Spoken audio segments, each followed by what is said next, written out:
Hello everyone! Welcome back again to my channel. This is Mrs. Overthinker. Dating April's life, pero ngayon Mrs. Overthinker na. So for today's video naman is mag-o-open na tayo ng alkansya since December na. So itong alkansya na to, this piggy bank is supposed to be for our Christmas day. Kasi syempre there's a lot of Christmas parties to come.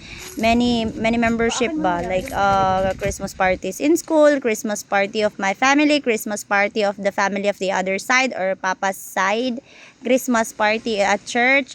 So, you know, kailangan natin mag-ipon. So, napakasulit guys na may ganito kang ipon. So, in case man na may mga ganoong event, makakasali ka, 'di ba? So, I started guys this piggy bank, or I started saving coins since January. Kasi last year, nag-ipon din ako, and then you know what, nakaipon ako ng almost 4,000 pesos. But it's 1 year din siya. Pero at that time naman, hindi naman ganun, wala naman akong ganun na extra income. So this time, parang pinagtuunan ko talaga siya ng pansin, and ayan na, puro 20s nga din. Hindi lahat siya 20s ha. Meron yung 5 and 10, and then yan, 20s na coins. So ayan, magkwentuhan naman tayo habang magbibilang naman kami dyan ng mga coins. So alam niyo yung idea ng ipon is hindi naman siya para lang nag-ipon ka lang, 'di ba? Ako kasi nag-ipon ako, meron talaga yung pinaglaanan. Sinabi ko sa sarili ko agad na this savings is for Christmas kasi mahirap kasi pag Pasko, maraming Christmas party, maraming exchange gift, at alam mo sa sarili mo nagagastos ka. And for me, na walang stable income, like I don't have stable income, wala akong aasahan na 13-month pay, bonus, or something. Alam ko sa sarili ko na wala akong magagastos sa Pasko. Wala akong maiibili ng bagong damit or bagong sapatos man lang ni Charles. Kahit si Charles man lang, 'di ba? So, iyan yung naging idea ko para mag-ipon. So, I inspired everyone din na mag-ipon kasi ipon makes, hindi siya nonsense lang. Malaking bagay, guys, na may ipon kang ganyan. And kung sakali man na darating yung mga biglaang gastusin or yung emergencies, kung sakaling may ganun na darating, alam mo sa sarili mo na may madudukot ka. So sa mga kagaya natin or sa mga kagaya ko na walang stable income, magandang idea po yung mag-ipon. Kahit yung mga barya-barya, minsan nawawala na ng halaga. Tama po ba? Na minsan hindi na sila nawawala na sila ng importansya. Makikita mo yung piso nasa daan, makikita mo yung 5 piso, ano na lang mabibili, 'di ba? Pero kapag pinulot mo siya, tas nilagay mo sa alkansya, pagdating ng panahon, malaki din. So, sobrang natutuwa ako, sobrang blessed na blessed ako dito dahil hindi ko na-expect na ganyan, na makakaipon ako ng ganito kadami. Actually, sobrang saya ko. As in, sobrang happy ko at sobrang inspired talaga ako. I will put the previous videos kung saan naguhulog ako ng mga coins dyan sa piggy bank na yan. Actually, punong-puno po yung baboy na yan. Yung piggy bank ko is punong-puno talaga. And, yung piggy bank ko po na yan ay ginamit ko pa last year. 'Di ba? Ganun ako katipid. Nagagamit pa kasi siya. So, ginamit ko pa ulit siya ngayong taon. Pero this time is mahirap nang dukutin lahat ng coins na nailagay doon sa sobrang liit nung ilong nung baboy. So, I decided to break it na. See guys, dalawa kaming nagbibilang dyan kasi isang tagal din magbilang, diba? Yan mga pala yung hipag kong maganda.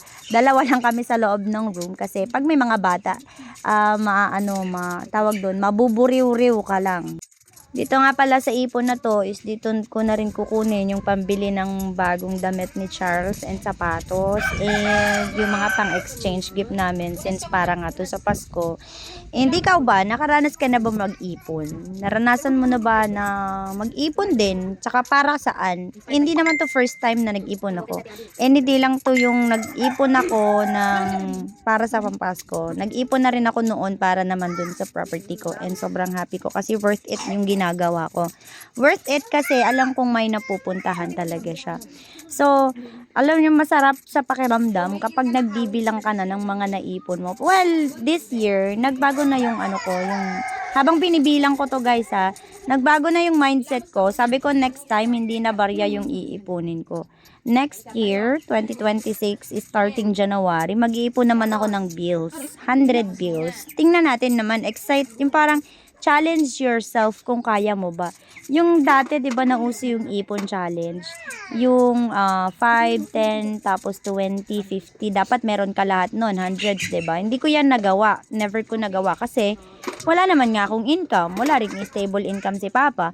So, this time, ito, sobrang saya ko kasi nagawa ko siya. Next year, ang naisip ko naman is bill kasi gamitin po yung mga coins. And alam nyo ba, hinahanap sa tindahan ang mga coins kasi iniipon ng mga tao. So parang naglabas yung bangko ng coins kasi lagi nang nauubos, 'di ba? So next year naman ang ipunin natin is bill. So nakasave na dito yung pampasko ng mga bata, ang tawag doon, pag namas ko yung mga inaanak mo yun, pang mga inaanak. Look at that. Lahat po yan nakapatas na yan is 20. Tapos yung sa kabilang side naman is, yung tens and tsaka 5.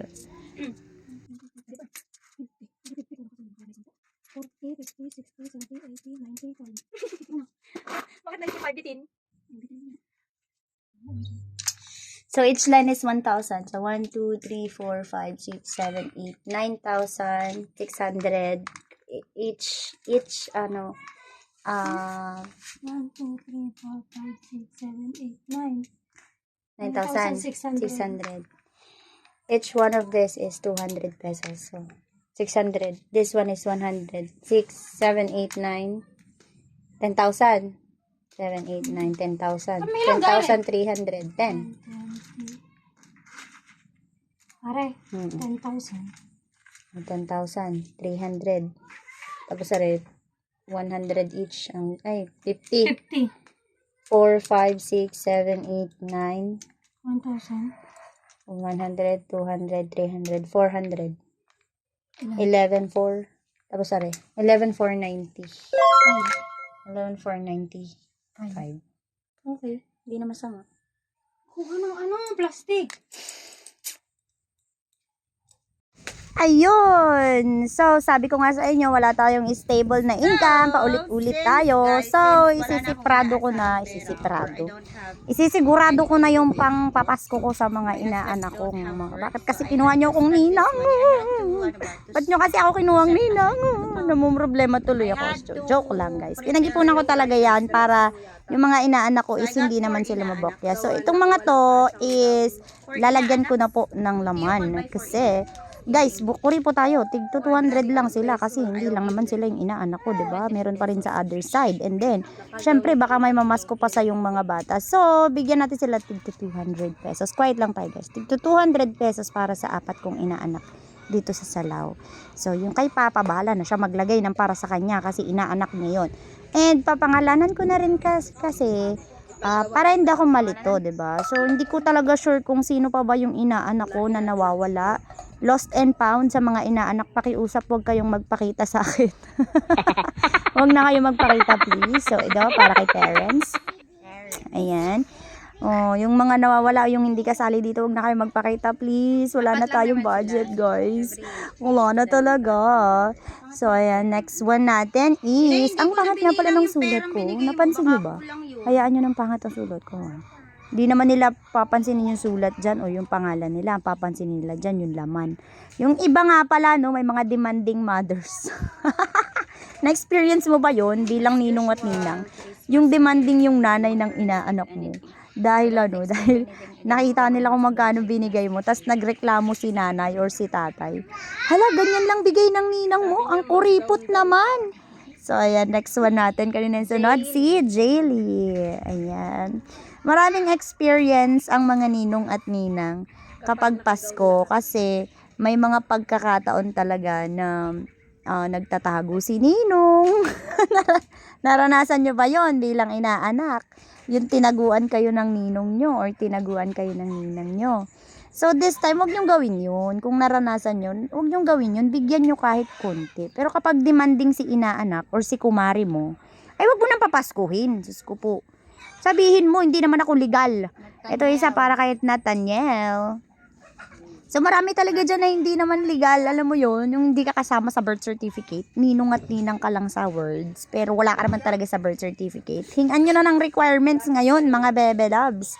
Humingi kayo ng requirements. Sabi mo, patingin ako ng baptismal mo kung andun yung pangalan ko bago kita bigyan.